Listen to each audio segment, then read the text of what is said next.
always knew that you were African, Olumide, but I didn't know that you came from Nigeria. Exactly, Rikichi.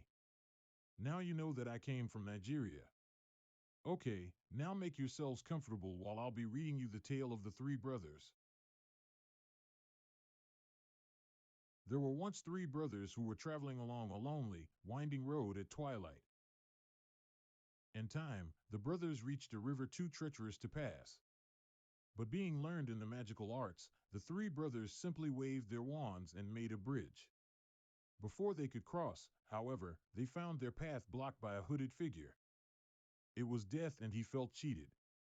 Cheated because travelers would normally drown in the river, but Death was cunning.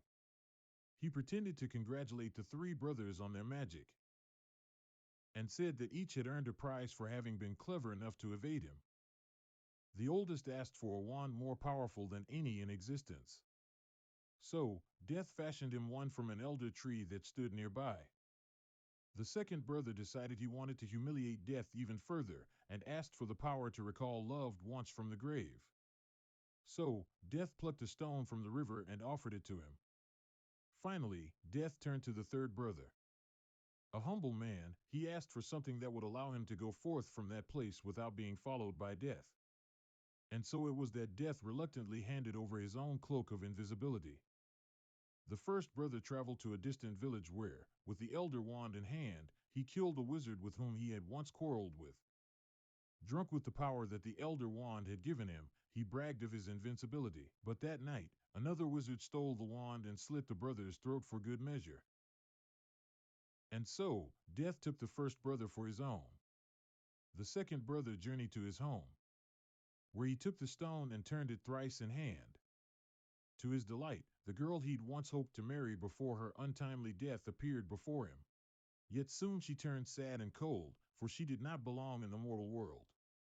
Driven mad with hopeless longing, the second brother killed himself so as to join her.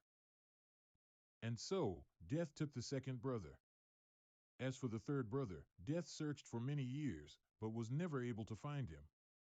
Only when he attained a great age did the youngest brother shed the cloak of invisibility and give it to his son.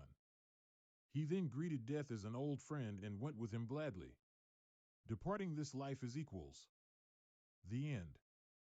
Moral of the story: we should never ever accept gifts from Death, as Death, in general, is not something to be played with. This is the most fascinating story that I've heard. Oh right, that was a pretty great story. Yeah, awesome story, Olumide. I must say that you're an excellent storyteller, Olumide, and with your booming voice, it's very chilling. Thank you for your heartwarming compliment, Reikichi. May the elder spirits bless you. You're welcome. I agree, Rikichi, our friend the elder did great on the Deathly Hallows story. I should have known better that elders are good at telling stories. And besides the Deathly Hallows, Olumide, can you tell an African tale next time? Well, maybe next time I can. I would gladly accept to read you all an African folktale sooner or later. Awesome. Great. Another story is coming and we're all going to hear it under the same tree.